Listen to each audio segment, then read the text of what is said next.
Good morning, students. Last class we have completed up to 5.7, and today we'll discuss about 5.8. That means mean value theorem and Rayleigh's theorem.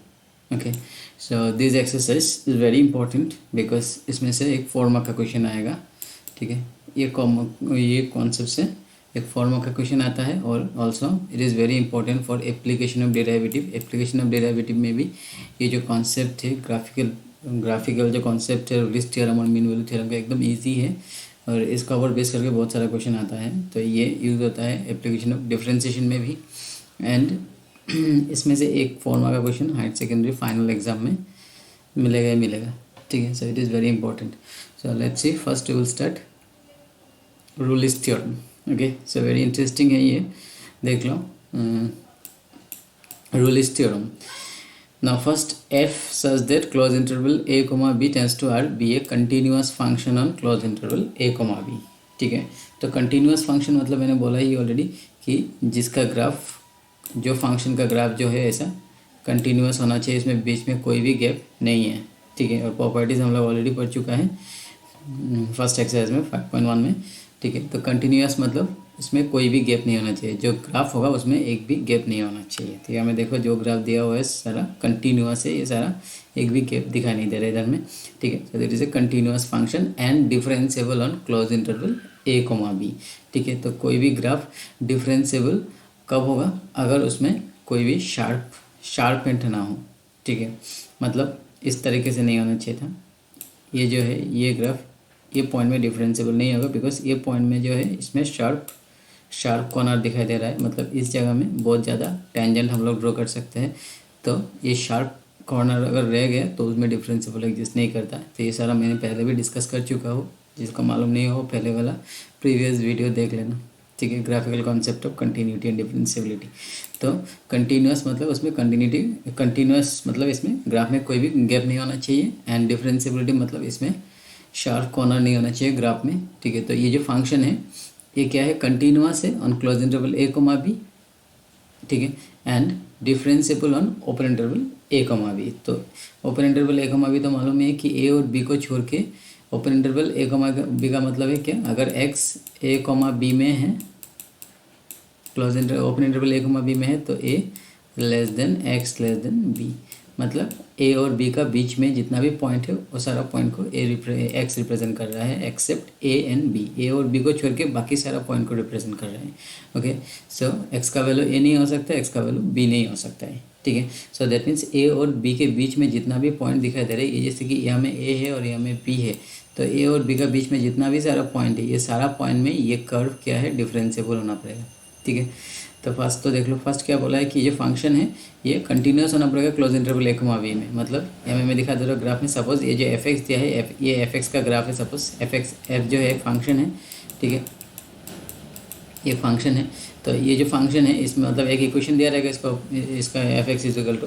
ठीक है, तो उसका जो function है f(x), इसका जो graph है सपोज ये ग्राफ है सपोज. ठीक है, और a और b का बीच में क्या होना पड़ेगा? ये फर्स्ट तो कंडीशन क्या है? ये कंटिन्यूस होना पड़ेगा. ठीक है, फर्स्ट ये कंटिन्यूस होना पड़ेगा बिटवीन a एंड b. तो देखो ये a और b के बीच में ये जो ग्राफ है ये सारा पॉइंट में कंटिन्यूस है, कोई भी गैप दिखाई नहीं दे रहा है. ठीक है, अगर बीच में कोई गैप है तो वो डिसकंटिन्यूस हो जाएगा. तो इसमें कंटिन्यूस है. नेक्स्ट कंडीशन क्या होना पड़ेगा? डिफरेंशिएबल होना पड़ेगा ऑन a, b के बीच में.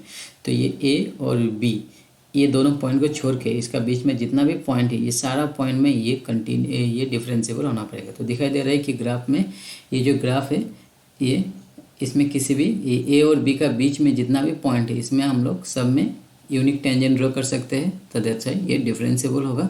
ये डिफरेंशिएबल किस पॉइंट में नहीं होता?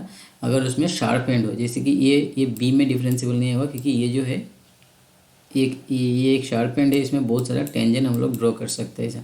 ठीक है, इसमें बहुत सारा टेंजेंट ड्रॉ कर सकते हैं. तो दैट इज़ ये जो पॉइंट है उसमें वो डिफरेंशिएबल नहीं होता. लेकिन इसमें बोले कि a और b का बीच में, तो a और b का बीच में जितना भी पॉइंट है सब में ये डिफरेंशिएबल होगा. दिखाई दे रहा है कि जो भी पॉइंट लोगे उसमें हम लोग को यूनिक टेंजेंट हम लोग ड्रॉ कर सकते हैं. ठीक है, और tangent slope of the tangent ही होता है डिफरेंशिएशन.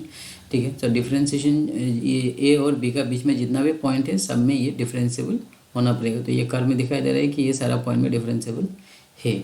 ठीक है, उसके बाद मैंने पहले भी बोला है डिफरेंशियल किस में नहीं होता है, ऐसा टाइप का जब शार्प कॉर्नर आता है तो उसमें डिफरेंशियल नहीं होगा। बट ये हमें देखो ये कर्व जो है इसमें कोई भी स्मूथ कर्व है, इसमें कोई भी ऐसा शार्प पॉइंट दिखाई नहीं दे रहा है between a and B, a और बी का बीच में, ए और बी पॉइंट को छोड़ के बाकी जो पॉइंट है उसमें ये ऐसा कोई भी शार्प पॉइंट दिखाई नहीं दे रहा, तो सब में ये सारा जो पॉइंट है इसमें डिफरेंशिएबल होगा।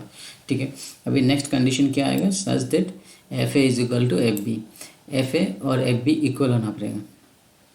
ठीक है, एफ ए क्या है इसमें देख लो, ये जो पॉइंट है ये x is equal to a है और ये पॉइंट क्या है ये x is equal to b है। ठीक है, तो हम लोग क्लास 11 में पढ़ा हुआ है कि वाई इज इक्वल टू क्या होता है f x, y is equal to होता है एफ एक्स। ठीक है, तो अभी इसमें से एक्स का वैल्यू ए है, एक्स का वैल्यू क्या है ए, तो एक्स का वैल्यू अगर ए इसमें पुट कर दिया तो वाई का वैल्यू आ जाएगा, वाई का वैल्यू कितना आ जाएगा, एक्स का वैल्यू यहाँ पुट कर दो तो एक्स का वैल्यू है ए, तो वाई का वैल्यू आ जाएगा एफ ए। मतलब ये जो है ये ए है और ये जो वाई का वैल्यू है इसका कॉरस्पॉन्डिंग जो वाई का वैल्यू है ये हो जाएगा एफ ए। मतलब ये जो पॉइंट है ये है एफ ए। ठीक है, एक्स का वैल्यू ये फंक्शन में पुट कर दिया तो यहाँ में आ जाएगा एफ ए। तो ये पॉइंट ए है और ये पॉइंट क्या है एफ ए, ये जो पॉइंट है ये एफ ए, मतलब ये जो हाइट है ये क्या है ये एफ ए है, ये है एफ ए। ठीक है, सिमिलरली ये पॉइंट क्या है ये x is equal to b है, तो यहाँ में एक्स का वैल्यू बी पुट कर दो, ये फंक्शन में एक्स का वैल्यू बी पुट कर दो, तो एक्स का वैल्यू अगर यहाँ में बी पुट कर दिया तो वाई का वैल्यू कितना आ जाएगा, वाई इज इक्वल टू हो जाएगा एफ ऑफ बी। ये एक्स का वैल्यू बी पुट कर दिया तो ये हो जाएगा वाई का वैल्यू, तो जब एक्स का वैल्यू बी होगा तो वाई का वैल्यू कितना हो जाएगा एफ ऑफ बी। ठीक है, मतलब ये जो हाइट है ये क्या है एफ बी है। ठीक है, ये हाइट जो है ये एफ बी है। ठीक है, ये हो गया एफ ऑफ बी लेंथ का, एफ ऑफ बी एक नंबर है, तो एफ ऑफ बी का वैल्यू जो भी हो एक नंबर है ये, तो ये जो हाइट है ये है एफ ऑफ बी और ये हाइट है एफ ऑफ ए। तो दिखाई दे रहा है कि दोनों हमें सेम होना पड़ेगा, हमें दोनों क्या बोला कि एफ ए और एफ बी हमें इक्वल होना पड़ेगा बोल के बोला है। ठीक है, रूलिस थ्योरम होने के लिए फर्स्ट तो ये कंटिन्यूस होना पड़ेगा, उसके बाद बोला है कि ये डिफरेंशिएबल होना पड़ेगा in open interval a comma b, and third condition क्या है f a is equal to f b. मतलब ये हाइट ये जो हाइट है ये वाला हाइट, ये हाइट और ये हाइट, ये दोनों हाइट सेम होना पड़ेगा, f a is equal to f b. ठीक है, तो ये तीनों कंडीशन को देख लो क्या क्या है। नंबर वन कंडीशन है कि इसको लिख लेना। नंबर वन कंडीशन होगा कि ये जो फंक्शन है फर्स्ट तो ये कंटिन्यूस होना पड़ेगा, ये कंटिन्यूस होना पड़ेगा, continuous on close interval a comma b, first condition. ठीक है, सेकंड कंडीशन क्या होना पड़ेगा, एफ जो है वो डिफरेंशिएबल होना पड़ेगा on open interval a comma b, open interval. ठीक है, मतलब ए और बी को छोड़ के बाकी सारा पॉइंट में इसका ए और बी को छोड़ के उसके बीच में जितना भी पॉइंट है सब में ये डिफरेंशिएबल होना पड़ेगा। एंड नंबर थ्री कंडीशन क्या है रूलिस थ्योरम का, नंबर थ्री है कि f a is equal to f b, f a is equal to f b. ठीक है, तो ये तीनों कंडीशन सेटिस्फाई होना पड़ेगा। ठीक है, तभी हम लोग बोल सकते हैं कि ये रूलिस थ्योरम को कंसिडर सेटिस्फाई करेगा। तो उसके लिए ये फर्स्ट कंडीशन कंटिन्यूस होना पड़ेगा। तो ये हमें देख लो ये ग्राफ में दिखाई दे रहा है कि ये जो फंक्शन है ये ए और बी का बीच में ये कंटिन्यूस दिखाई दे रहा है। ठीक है, फिर बोला है कि ये डिफरेंशिएबल होना पड़ेगा बिटवीन ए एंड बी, तो ए और बी का बीच में ये डिफरेंशिएबल भी होगा क्योंकि ए और बी का बीच में कोई भी शार्प पॉइंट दिखाई नहीं दे रहा है। ठीक है, मैंने पहले भी बोला था कि डिफरेंशिएबल कब नहीं होगा, जब ऐसे टाइप का शार्प पॉइंट होगा, जैसे कि मैंने मॉडुलस फंक्शन में दिखाया था। तो ये शार्प पॉइंट रहने से तो ये पॉइंट में बहुत सारा टेंजेंट ड्रॉ हो जाएगा, तो इसलिए उसमें हम लोग डिफरेंशिएशन एग्जिस्ट नहीं होगा बोल के बोल सकते हैं। बट यहाँ में कोई भी ऐसा शार्प पॉइंट दिखाई नहीं दे रहा, तो हम लोग बोल सकते हैं कि ये सारा पॉइंट में डिफरेंशिएबल होगा एक्सेप्ट ए और बी। ठीक है, एंड उसके बाद नंबर थ्री में क्या बोला है f a is equal to f b, मतलब ये जो लेंथ है ये हाइट और ये हाइट सेम होना पड़ेगा। ठीक है, देन अगेन से ये एफ ए था और ये एफ बी था। ठीक है, ये एफ बी था ये पॉइंट और ये पॉइंट था क्या एफ ए, जो अभी मैंने निकाल के दिखाया था। ठीक है, तो ये दोनों सेम होना पड़ेगा। ठीक है, तो ये तीनों कंडीशन सेटिस्फाई होने से हम लोग बोल सकते हैं कि हम लोग को एक ऐसा पॉइंट मिलेगा, इसमें देख लो there exist a point c in between a and b, close open interval a और बी के बीच में हम लोग को एक पॉइंट सी मिलेगा। मतलब ये ए और बी का बीच में हम लोग को एक पॉइंट ऐसा सी मिलेगा जिस पॉइंट में डिफ्रेंशिएशन जीरो होगा, ठीक है। तो इसमें बोला है कि there exist some c in a comma b such that f d c is equal to zero, मतलब ऐसा कम से कम एक तो एक सी, कम से कम एक सी ऐसा मिलेगा जिसमें डिफ्रेंशिएशन जीरो होगा, ठीक है। देख लो इसमें डिफ्रेंशिएशन कैसे जीरो होगा। ये जो कर्व दिखाई दे रहा है, ये जो कर्व दिखाई दे रहा है, ये कर्व में ये जो टॉप मोस्ट पॉइंट है इसमें अगर हम लोग टेंजेंट ड्रॉ किया, टेंजेंट मालूम है कि कोई भी कर्व का टेंजेंट मतलब वो एक ही पॉइंट को टच करता है, कोई भी एक पॉइंट को टच करके अगर हम लोग ड्रॉ किया लाइन तो उसको बोलते हैं टेंजेंट, ठीक है। तो ये जो टॉप मोस्ट पॉइंट है सब, इसका जो एक कर्व में जो टॉप मोस्ट पॉइंट है, ये पॉइंट में अगर हम लोग टेंजेंट ड्रॉ किया तो ये ऐसा बनेगा पैरेलल टू,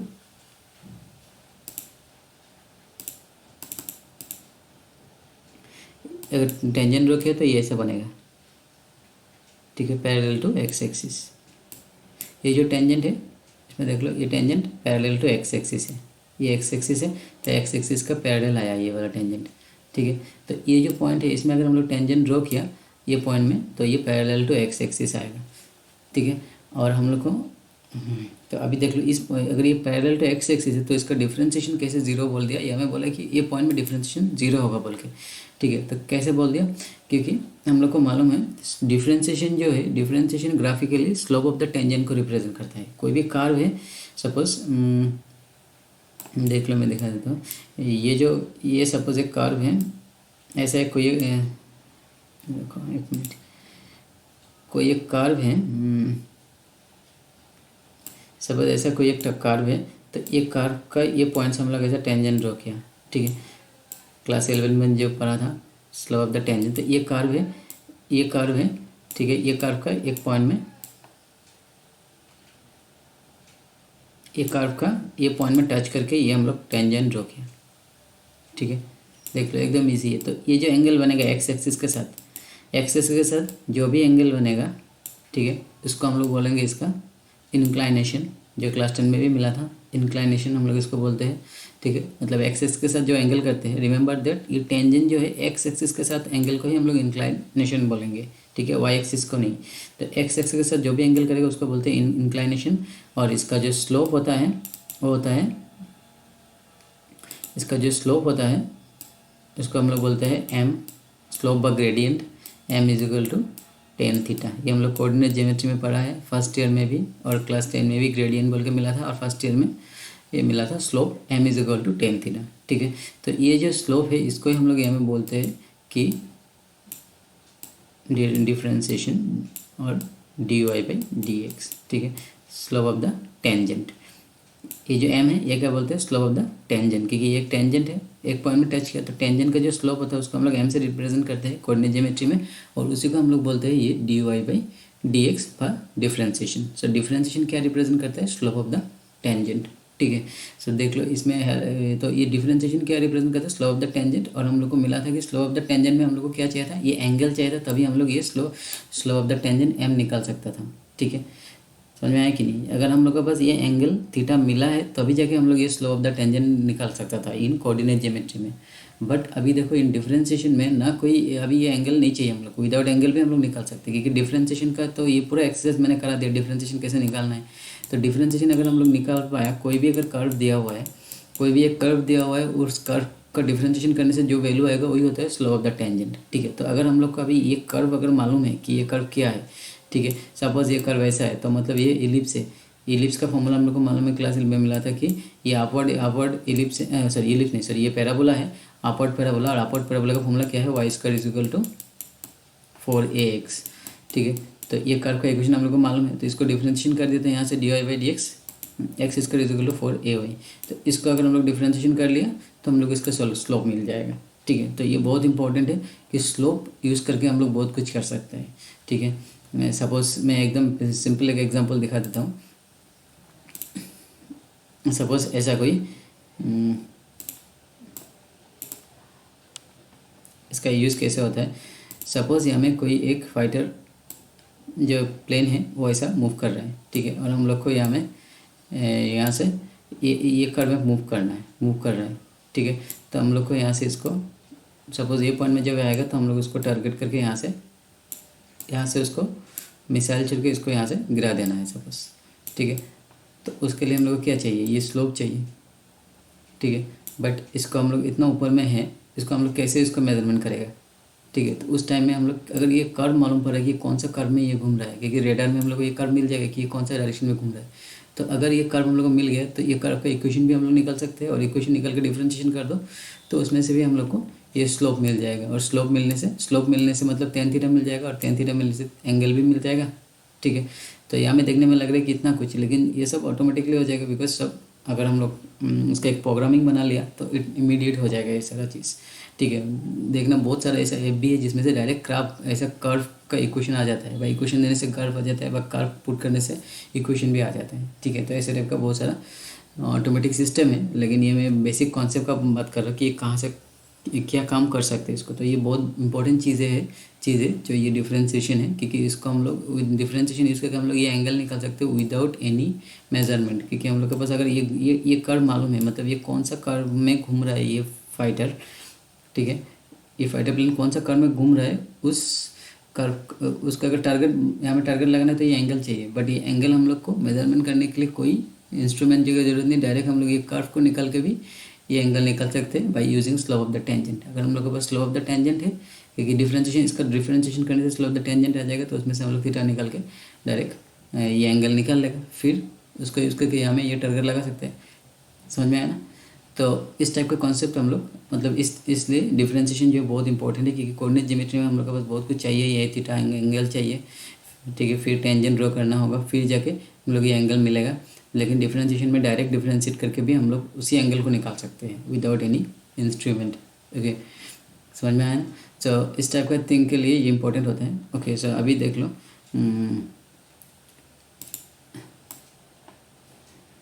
हम लोग को और एक चीज़ मिला था, क्योंकि अभी कॉन्सेप्ट है कि देखो ये तो टेंजेंट का, ये टेंजेंट है, इस पॉइंट में हम लोग टेंजेंट ड्रॉ किया ना। तो अभी इस पॉइंट का टेंजेंट हम लोग अगर निकाला तो ये देखो ये पैरेलल टू एक्स एक्सिस है।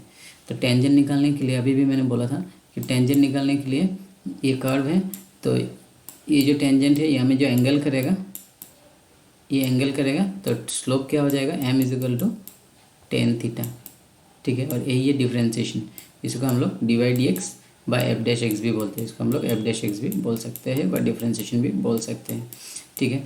तो अभी इस कर्व के लिए देखो, इस कर्व में क्या है, ये जो कर्व है इसमें ये पॉइंट में हम लोग टेंजेंट ड्रॉ किया, तो ये क्या है, पैरेलल टू एक्स एक्सिस है। तो ये हम लोग को चाहिए angle with x axis. X axis के साथ ये क्या एंगल कर रहा है, एक्स एक्सिस के साथ ये क्या एंगल कर रहा है, ठीक है। ये एंगल हम लोग को चाहिए। बट ये तो कर्व तो है पैरेलल टू एक्स एक्सिस है, ये एक्स एक्सिस के साथ पैरेलल है, ये एक्स एक्सिस है, एक्स एक्सिस ऐसे चलता जाएगा और ये ऐसे चलता जाएगा।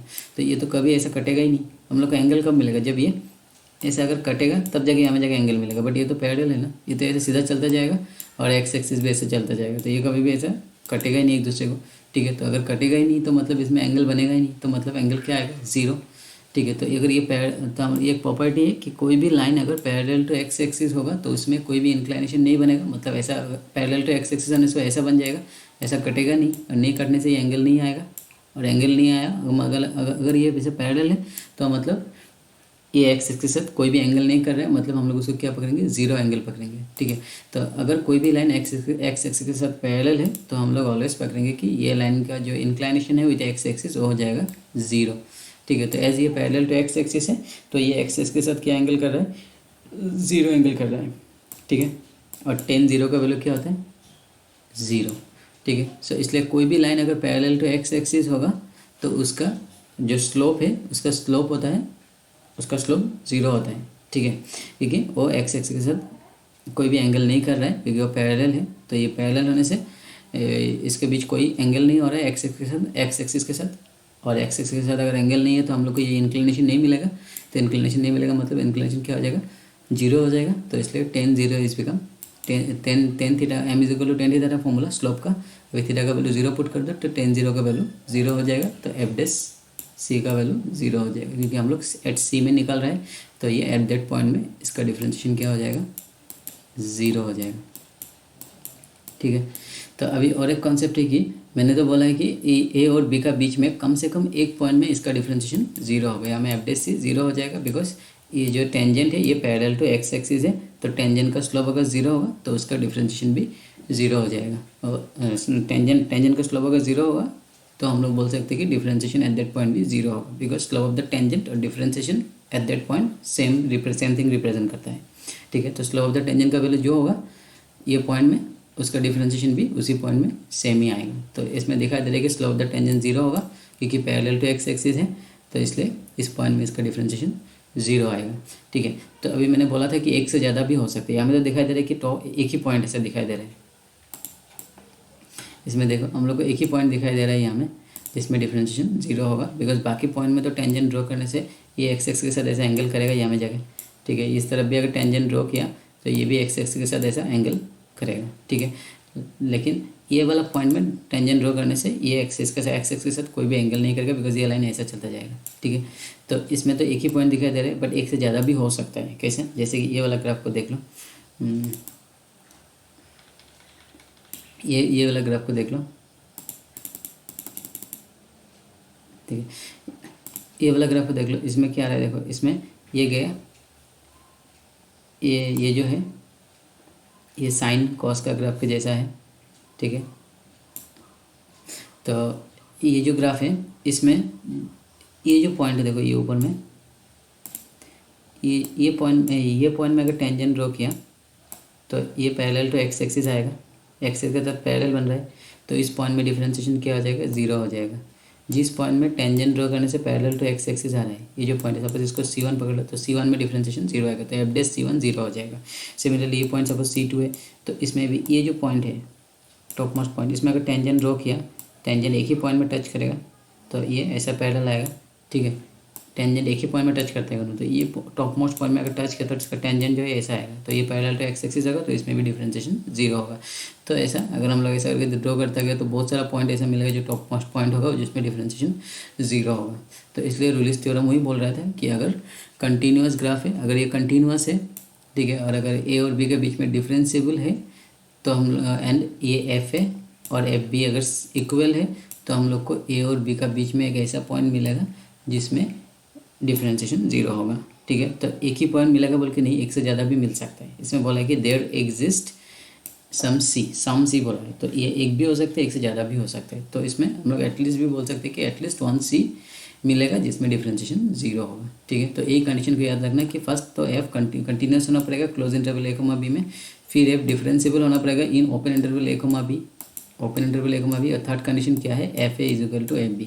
तो ये तीनों कंडीशन अगर सेटिस्फाई किया तो हम लोग को एक ऐसा पॉइंट मिलेगा सी एक ऐसा पॉइंट मिलेगा belongs to open interval a b, a और बी के बीच में एक ऐसा पॉइंट मिलेगा जिस पॉइंट में डिफरेंशिएशन क्या होगा, जिस पॉइंट में फंक्शन का डिफरेंशिएशन जीरो आएगा, जिस पॉइंट में एफ डैश सी जीरो होगा। ठीक है, ये पॉइंट में डिफरेंशिएशन जीरो होगा, एफ डैश जो है वो डिफरेंशिएशन को रिप्रेजेंट कर रहा है, तो ऐसा एक पॉइंट मिलेगा जिसमें डिफरेंशिएशन जीरो होगा। ठीक है, तो हम लोग को मालूम है क्यों जीरो होगा, क्योंकि उस पॉइंट में जो टेंजेंट है वो पैरेलल टू एक्स एक्सिस होगा, और हम लोग को मालूम है कि कोई भी टेंजेंट अगर पैरेलल टू एक्स एक्सिस है तो उसमें कोई इंक्लिनेशन जीरो होगा, और इंक्लिनेशन जीरो होने से slope of the tangent zero आएगा। Slope of the tangent zero मतलब differentiation zero, because differentiation slope of the tangent को रिप्रेजेंट करता है किसी भी पॉइंट का। ठीक है, तो इस पॉइंट में अगर डिफरेंशिएशन स्लोप जीरो आ रहा है तो मतलब इस पॉइंट में डिफरेंशिएशन भी जीरो ही आएगा, बिकॉज वो पैरेलल टू एक्स एक्सिस है। सिमिलरली इसमें भी वही मिला हम लोग को। ठीक है, तो ये है मीन वैल्यू थ्योरम। ठीक है, तो यही कंडीशन हम लोग को देखना है। जब भी प्रॉब्लम देगा तो फर्स्ट देखना पड़ेगा कि फंक्शन जो है कंटिन्यूस है कि नहीं, उसके बिटवीन ए एंड बी, फिर वो डिफरेंशिएबल होगा कि नहीं बिटवीन ए एंड बी, उसके बाद f a is equal to f b.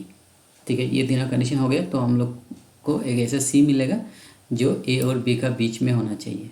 ठीक है, रिमेंबर दैट ए और बी का बीच में चाहिए ये सी।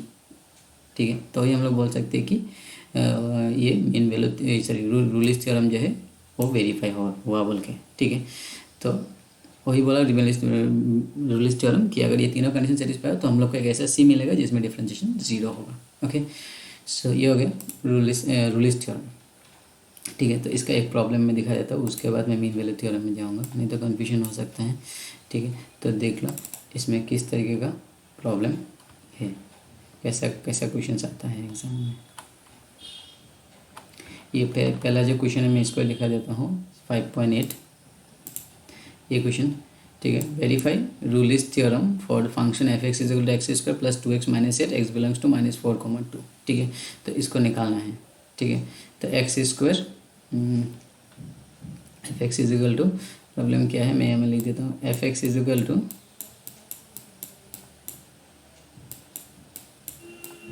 एक्स स्क्वायर माइनस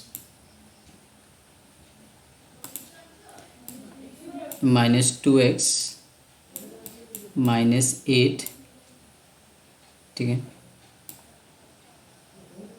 2x -8 ये है इक्वेशन। और x का वैल्यू क्या है, x belongs to close interval -4, ठीक है। तो इसको शो करना है कि ये रूलिस थ्योरम सेटिस्फाई करेगा, ठीक है। सो लेट्स सी,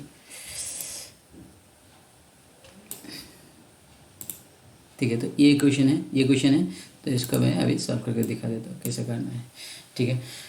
सो फर्स्ट देख लो, ये जो इक्वेशन दिया है f x is equal to x square plus 2x -8, तो ये एक पॉलिनोमियल है। पॉलिनोमियल मैंने बोला था, पॉलिनोमियल मतलब इक्वेशंस, लीनियर इक्वेशन हो, क्वाड्रेटिक इक्वेशन हो, क्यूबिक इक्वेशन हो, जब पॉलिनोमियल्स होता है तो ये जो फंक्शन है इसका नाम है पॉलिनोमियल। और हम लोग कंटिन्यूटी में प्रूव किया है कि all polynomial functions is continuous. तो कोई भी पॉलिनोमियल फंक्शन है वो कंटिन्यूअस भी होता है और वो डिफरेंशिएबल भी होता है। तो यहाँ में हम लोग डायरेक्ट लिख सकते हैं कि since F x is a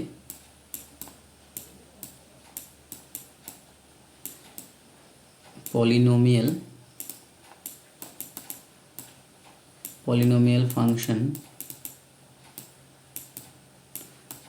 function, therefore f x is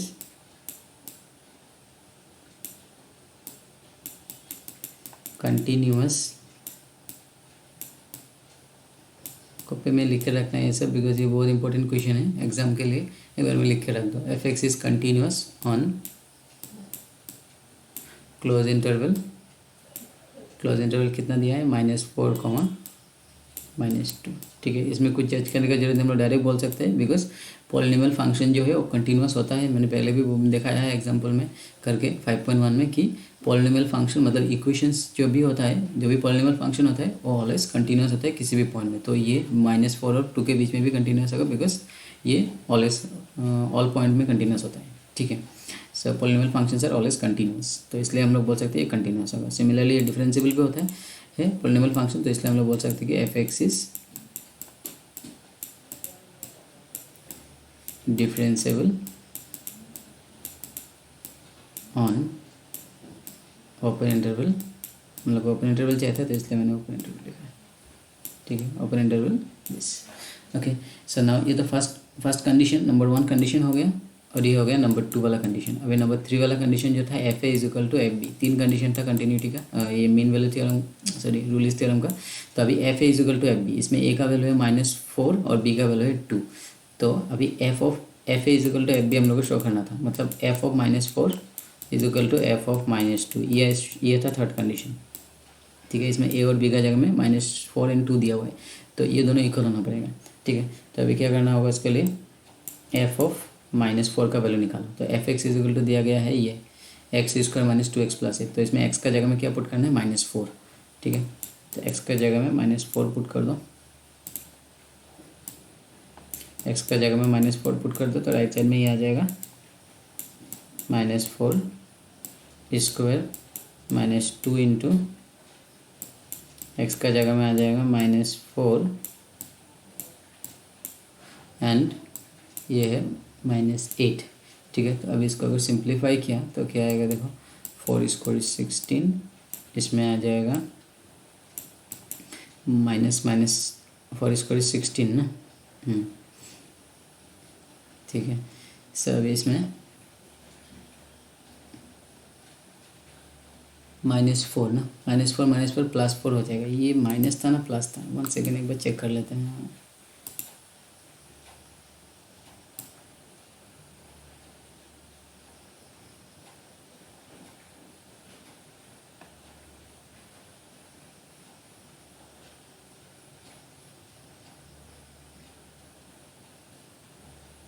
plus था, देख लो हम लोग यहाँ में गलती किया कि ये +2x था, ठीक है, ये +2x था,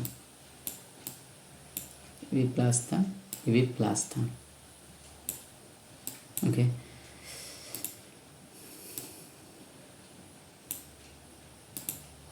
सर ये प्लस था, इसको हम लोग माइनस लगा था, क्वेश्चन में ये प्लस दिया हुआ है, ठीक है।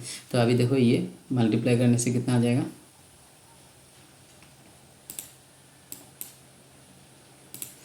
ये 2 इंटू -4 बिकम -8, और ये -8 ऑलरेडी है, तो ये हो गया 16 -16 बिकम 0। तो ये हो गया इसका वैल्यू आ गया 0। अभी F2 का वैल्यू भी अगर 0 आ गया तो ये इक्वल हो जाएगा। तो F2 का वैल्यू भी निकाल के देखते हैं। x का जगह में 2 पुट कर दो, ये क्वेश्चन में x का जगह में 2 पुट कर दो, जितना भी x है। तो 2 स्क्वायर प्लस 2 इंटू 2 -8, ठीक है। तो ये आ जाएगा 4 प्लस 4 -8, तो देख लो 8 -8 बिकम 0। तो आ गया दोनों 0, तो मतलब ये थर्ड कंडीशन भी सेटिस्फाई हो गया। तो हम लोग अभी बोल सकते हैं कि f a is equal to, ये क्या हो जाएगा, f of minus a is equal to f of -4 is equal to f of -2, ठीक है। तो अभी लिख दो कि देयरफॉर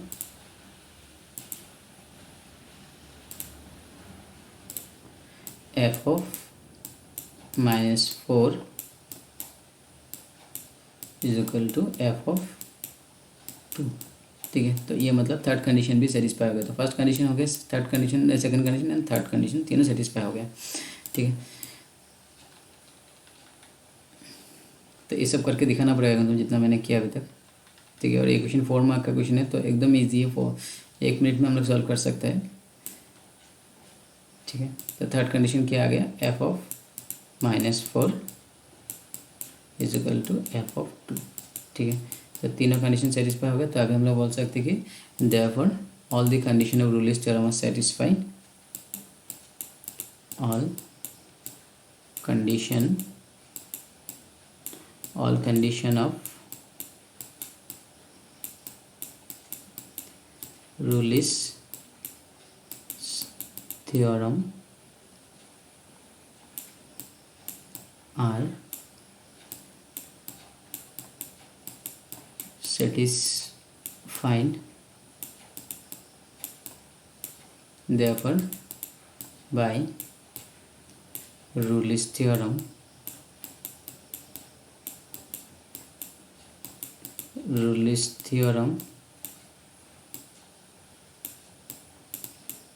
there exist, ये there exist का सिंबल आता है, there exist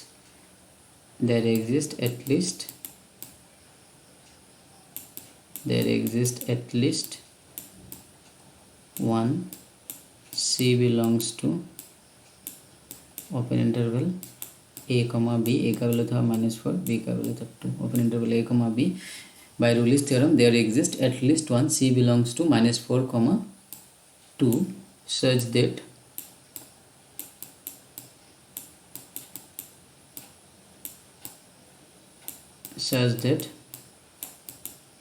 f dash c equal to 0, ठीक है। तो ऐसा एक पॉइंट हम लोग को मिलेगा अभी, क्योंकि ये तीनों कंडीशन सेटिस्फाई होगा रूलिस थ्योरम। तो बाय रूलिस थ्योरम हम लोग बोल सकते हैं कि ए और बी का बीच में, मतलब -4 और 2 के बीच में हम लोग को एक ऐसा कम से कम एक पॉइंट तो ऐसा मिलेगा सी जिसमें डिफ्रेंशिएशन 0 होगा, ठीक है। तो हम लोग को एक ऐसा पॉइंट निकालना होगा सी जिसमें डिफ्रेंशिएशन 0 होगा, ठीक है। तो अभी फर्स्ट हम लोग डिफ्रेंशिएशन करके देखते हैं।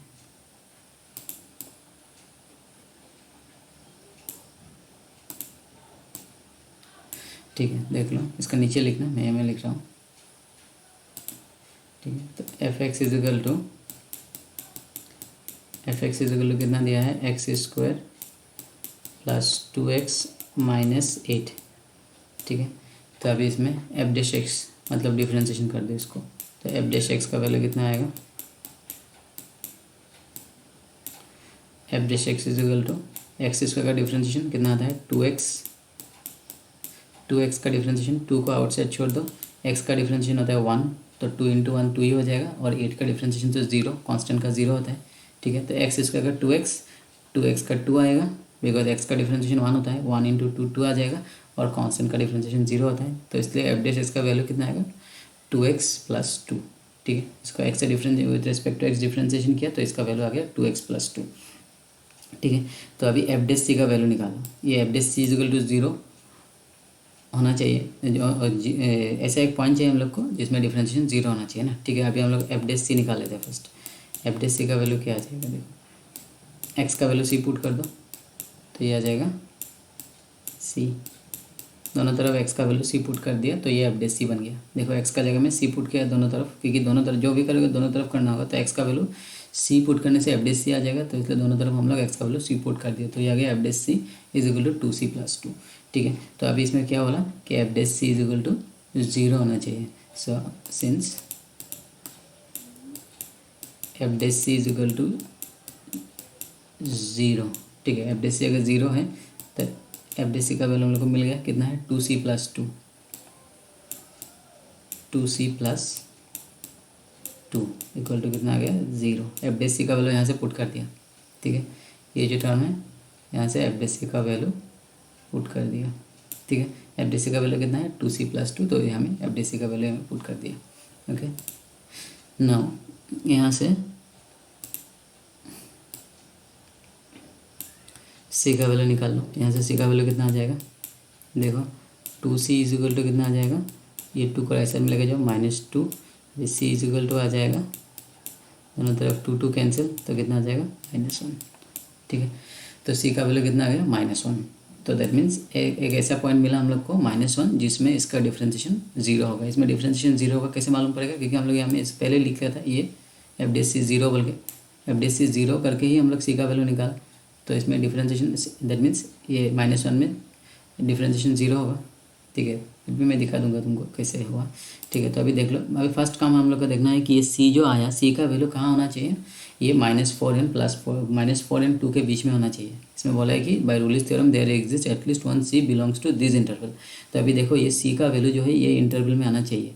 अगर ये इंटरवल में नहीं आया तो रूलिस थ्योरम वेरीफाई नहीं होगा, रूलिस थ्योरम रॉन्ग हो जाएगा। तो देख लो अभी रूलिस थ्योरम तो रॉन्ग नहीं होगा। देख लो ये सी इज इक्वल टू -1, ये दोनों ये इंटरवल में है कि नहीं है, -4n 2। -4 कहाँ में होता है रियल लाइन में, ये होता है 0 -1 -2 -3, फिर ये -4 यहाँ में होता है और इस तरफ 2 है, 2 तक 1, ये 2 तक 2 यहाँ में होता है। ठीक है, तो ये दोनों के बीच में देखो -1 है, सी का वैल्यू हम लोग के पास कितना आया -1 आया। ठीक है, तो -1 कहाँ में है, -1 -4 और 2 के बीच में है, तो मतलब ये इंटरवल में क्या है -1 है। तो हम लोग को एक सी मिल गया बिटवीन -4 एंड 2, जिसमें क्या हो रहा है डिफरेंशिएशन 0 हो रहा है। ठीक है, बहुत लोगों को कन्फ्यूजन होगा कि ये सी इज इक्वल टू -1 में 0 कैसे हो रहा है। ठीक है, ठीक है, तो मैं एक बार शो करके दिखाई दे रहा हूँ, क्योंकि हम लोग एफ डेस सी को 0 पकड़ के इसको निकाला, तो ऑब्वियसली इस पॉइंट में तो 0 आएगा ही। फिर भी अगर डाउट है किसी को तो देख लो, ये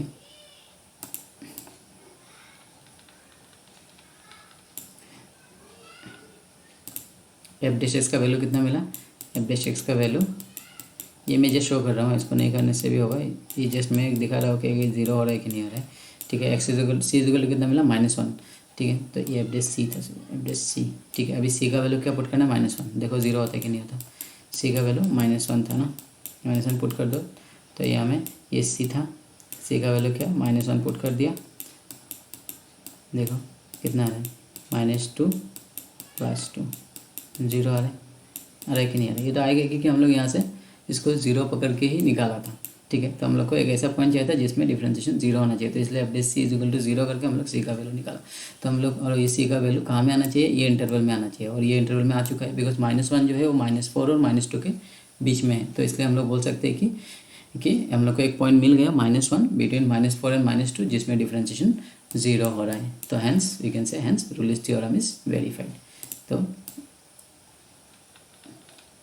ये सी का वैल्यू मिलने के बाद यहाँ में लिख दो कि इट इज़ बिलोंग्स टू, कौन सा इंटरवल है, -4, -2। ठीक है, ये सी बिलोंग्स टू -1 लिखा है ना, c belongs to c is equal to -1, ये बिलोंग्स टू क्या हो रहा है, ओपन इंटरवल -4, 2 के बीच में ये नंबर है। तो इसके बाद लिख दो hence Rolle's theorem is verified, hence Rolle's theorem is verified, ये करना था, रूलिस थ्योरम इज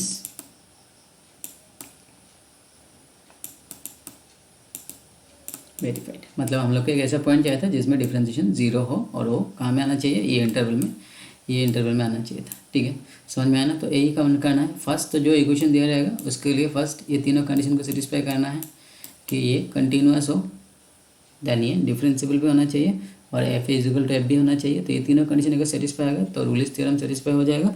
फिर हम लोग को एक ऐसा सी निकालना है जिसमें डिफरेंशिएशन 0 होगा और वो सी ये इंटरवल के बीच में होना चाहिए। ठीक है, तो उसको निकालने के लिए फर्स्ट डिफरेंशिएशन करना होगा, एफ डी सी का वैल्यू निकालना होगा, फिर f dash c equal to 0 करके यहाँ से सी का वैल्यू निकालो, बट सी का जो वैल्यू आएगा वो ये इंटरवल में होना चाहिए, तो ही हम लोग बोल सकते हैं कि रूलिस थ्योरम वेरीफाई हुआ। ठीक है, समझ में आया ना। अगर सी यहाँ में नहीं आया तो वेरीफाई नहीं होगा। ठीक है, सी का वैल्यू यहाँ में आना चाहिए ये इंटरवल में। ओके, सो इसके लिए 4 मार्क है। तो सिमिलर वे से अभी नेक्स्ट क्वेश्चन देखो, मैं जस्ट एक्सप्लेन कर दे रहा हूँ, नेक्स्ट क्वेश्चन तुमको करके मुझे सेंड करना है।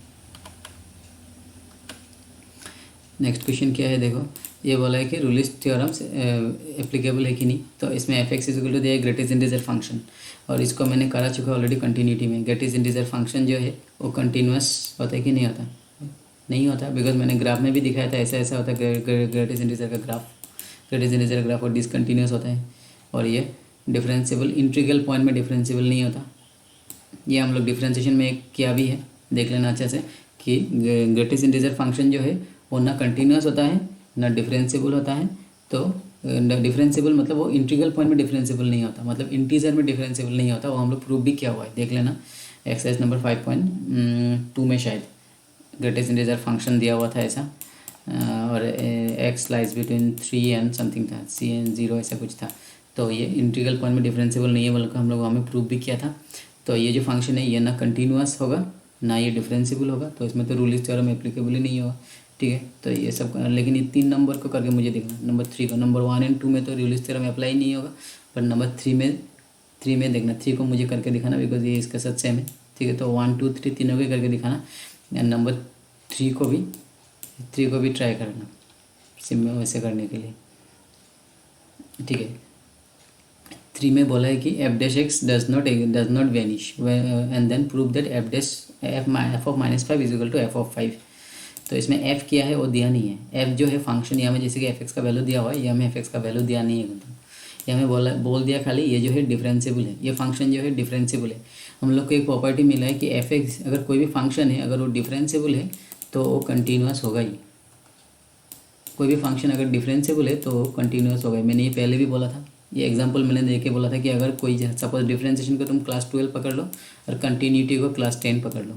ठीक है, तो अगर वो क्लास 12 पास है तो वो क्लास 10 तो पास होगा ही, क्योंकि क्लास 10 अगर पास नहीं किया तो 12 तक पहुँचा कैसे। ठीक है, तो सिमिलरली ऐसा ही है डिफरेंशिएशन भी, डिफरेंशिएशन को क्लास 12 पकड़ लो और कंटिन्यूटी को क्लास 10 पकड़ लो। अगर वो डिफरेंशिएबल है तो वो कंटिन्यूस होना ही पड़ेगा, क्योंकि क्लास 12 अगर पास है तो क्लास 10 तो पास होना पड़ेगा उसको। तो यही कॉन्सेप्ट मैंने पहले भी बोला था। तो अगर वो डिफरेंशिएबल है तो 100% वो कंटिन्यूस भी हो गई। तो यहाँ में बोल दिया कि ये डिफरेंशिएबल है तो ये कंटिन्यूस भी होगा। तो रूलिस थ्योरम का फर्स्ट दोनों कंडीशन तो यहाँ में सेटिस्फाई हो गया कि ये कंटिन्यूस तो हो गई, कि डिफरेंशिएबल दे दिया यहाँ में कि ये फंक्शन डिफरेंशिएबल फंक्शन है, तो ये अगर डिफरेंशिएबल है तो ये कंटिन्यूस भी होगा। तो 1 2 वाला जो कंडीशन था f x is continuous and f x is differentiable, ये दोनों हो गया। तो अभी बाकी है कि थर्ड कंडीशन है f a equal to f b, तो यहाँ में ए और बी -5 +5 दिया है। तो रूलिस थ्योरम का थर्ड कंडीशन था क्या, f a equal to f b होना पड़ेगा, बट यहाँ में बोल दिया कि ये नॉट इक्वल है। ठीक है, बट रूलिस थ्योरम होने के लिए तो ये इक्वल होगा, तो इसलिए थर्ड कंडीशन को ऐसा लेट बोल के ले लेना, let f of -5 is not equal to f of 5, इसको इक्वल ले लेना। अभी इक्वल लेके फिर अगर ये इक्वल हो गया, मैं जस्ट सिंपली डिस्कस कर रहा हूँ कि ये अगर इक्वल हो गया तो क्या होना पड़ेगा, रूलिस थ्योरम सेटिस्फाई हो जाएगा। ठीक है, समझ में आया कि नहीं, क्योंकि फर्स्ट कंडीशन सेटिस्फाई हो गया, यहाँ से डिफरेंशिएबल दिया हुआ तो मतलब वो कंटिन्यूस भी होगा और डिफरेंशिएबल भी होगा। और थर्ड कंडीशन यहाँ में नॉट इक्वल बोला है, बट अगर हम लोग इसको अगर इक्वल ले लिया, अगर हम लोग इसको इक्वल ले लिया तो रूलिस थ्योरम का तीनों कंडीशन सेटिस्फाई हो जाएगा।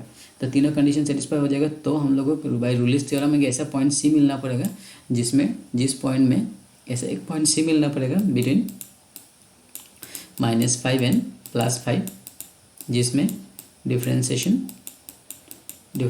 0 होना पड़ेगा। ठीक है, ये बाय रूलिस थ्योरम ये कंडीशन आएगा। बट यहाँ में देख लो एक चीज़ बोल दिया कि f dash and if F dash does not vanish anywhere, इसमें बोल दिया कि एफ डैश एक्स जो है वेनिश नहीं होगा, मतलब वेनिश मतलब 0 नहीं हो सकता, ठीक है, वेनिश मतलब ज़ीरो, तो f dash does not vanish बोला है, मतलब एफ डैश जो है, एफ डैश किसी भी पॉइंट में ज़ीरो नहीं है बोल के बोला है। एफ डैश जो है वो किसी भी पॉइंट में zero not equal to for all x, कोई भी एक्स लो, इसके लिए एफ डैश एक्स ज़ीरो नहीं होगा बोल के बोल दिया। वेनिश मतलब ज़ीरो, तो इसमें बोल दिया कि f dash x does not vanish anywhere, मतलब एफ डैश एक्स किसी भी पॉइंट में ज़ीरो नहीं हो सकता है।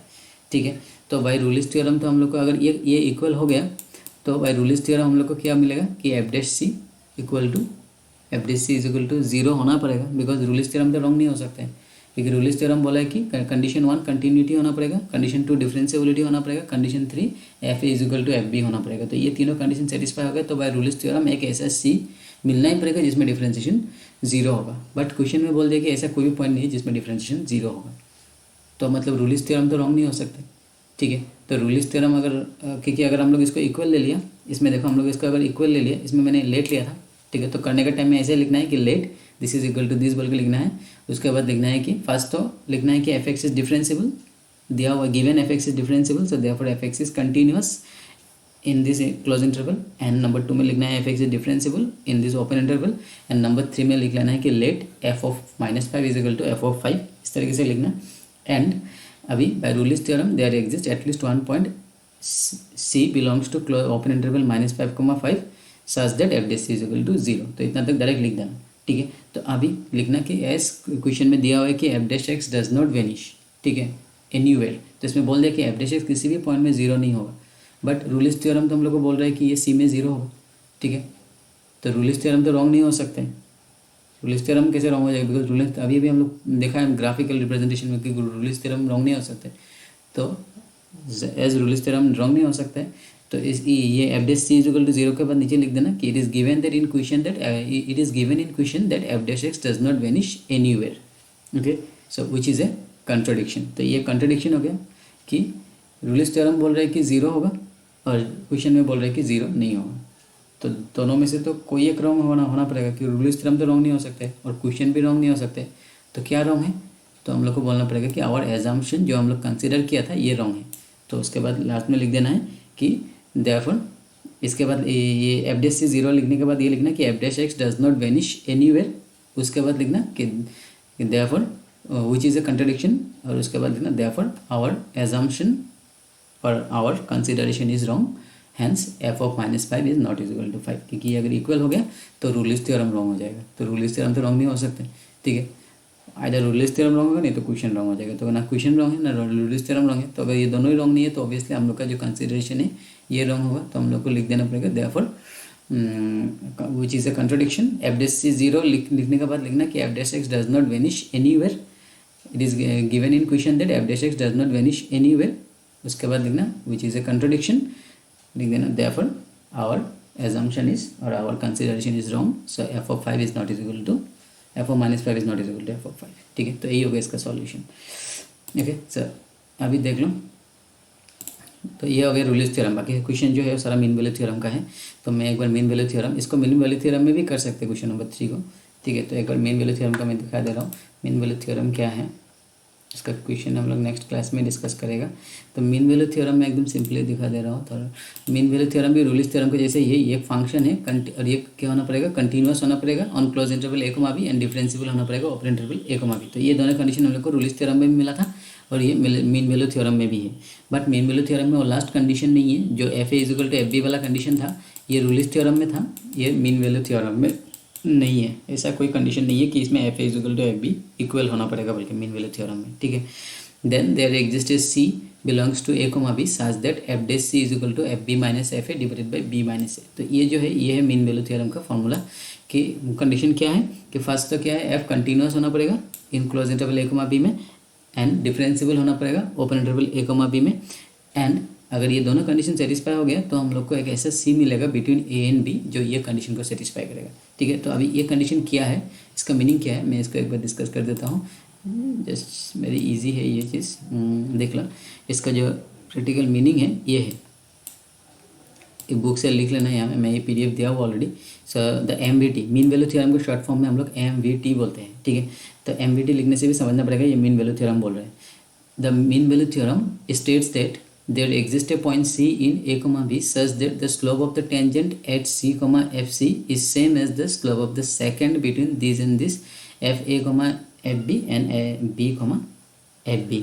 देख लो, मैं इसका मीनिंग क्या है मैं समझा देता हूँ ग्राफ में, एकदम इजी है।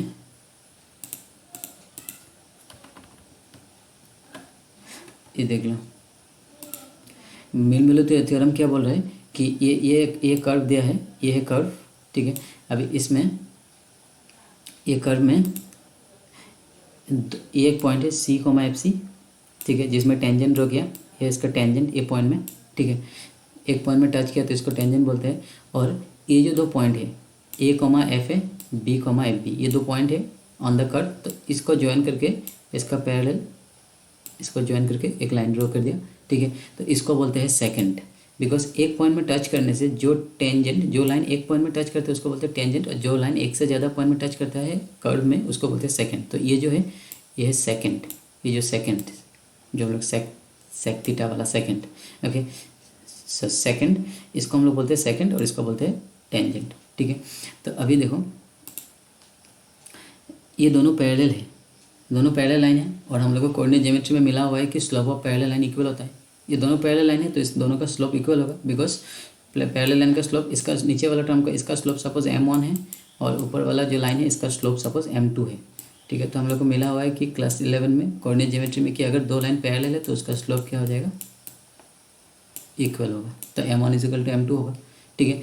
तो अभी ये जो है ये एक लाइन है और इसका जो स्लोप है, इसका डिफ्रेंशिएशन इसका स्लोप को रिप्रेजेंट करता है। अभी भी मैंने रूलिस थ्योरम में दिखाया कि स्लोप ऑफ द टेंजेंट, ये टेंजेंट है, स्लोप ऑफ द टेंजेंट मतलब डिफ्रेंशिएशन, और ये कौन सा पॉइंट है C है, तो ये m1 जो है ये किसको रिप्रेजेंट कर रहा है, differentiation at C, slope of the tangent, ये टेंजेंट है और इसका जो स्लोप है वो डिफ्रेंशिएशन जो है इसका स्लोप को रिप्रेजेंट करेगा, इसका डिफ्रेंशिएशन एट दिस पॉइंट में, ये पॉइंट में इसका जो ये फंक्शन का जो डिफ्रेंशिएशन, ये जो कर्व दिया है ये कर्व का जो डिफ्रेंशिएशन है एट दिस पॉइंट उसका स्लोप को रिप्रेजेंट करेगा। मैंने अभी भी बोला था कि स्लोप ऑफ द टेंजेंट मतलब डिफ्रेंशिएशन, तो ये जो लाइन है इसका स्लोप क्या आएगा, f', ठीक है, बिकॉज अभी भी मैंने बोला कि डिफ्रेंशिएशन जो है वो स्लोप को रिप्रेजेंट करता है, स्लोप ऑफ द टेंजेंट को रिप्रेजेंट करता है। तो ये एक टेंजेंट है और इसका स्लोप जो है वो f' रिप्रेजेंट करेगा, बिकॉज f' मतलब डिफ्रेंशिएशन और एट पॉइंट C है तो इसलिए f', ठीक है। तो ये जो है ये लाइन का स्लोप हो गया f', ठीक है। एंड ये जो लाइन है इसका स्लोप क्या आएगा, ये दो पॉइंट को ज्वाइन कर रहा है, और क्लास 11 में हम लोग को एक फॉर्मूला मिला था, slope of the line joining two points, slope of the line joining two points, slope of the line joining two points का फॉर्मूला क्या था, y2 minus y1 divided by x2 minus x1। अगर x1 y1 यहाँ में x1 y1 है, इस तरफ x2 y2 है, ये x1 y1 और ये है x2 y2, ऐसा अगर दो पॉइंट दिया है तो इसका स्लोप क्या होता है, y2 minus y1 by x2 minus x1। ये फॉर्मूला ये हम लोग क्लास 11 में पढ़ा हुआ है, तो उस फॉर्मूला को यूज़ करके इसका स्लोप m2 जो है, m2 मतलब ये लाइन का स्लोप है, उसको निकाल सकते हैं। तो देखो y2 इसमें क्या है, ये है y2 FB, तो y2 माइनस y1 क्या है, FA,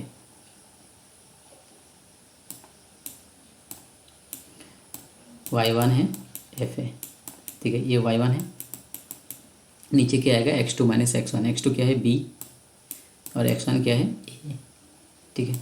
तो ये क्यों इक्वल हुआ, क्योंकि दोनों पैरेलल है, हम लोग को मालूम है कि parallel line always slope of the parallel line equal होता है, तो ये दोनों इक्वल होना पड़ेगा, ठीक है।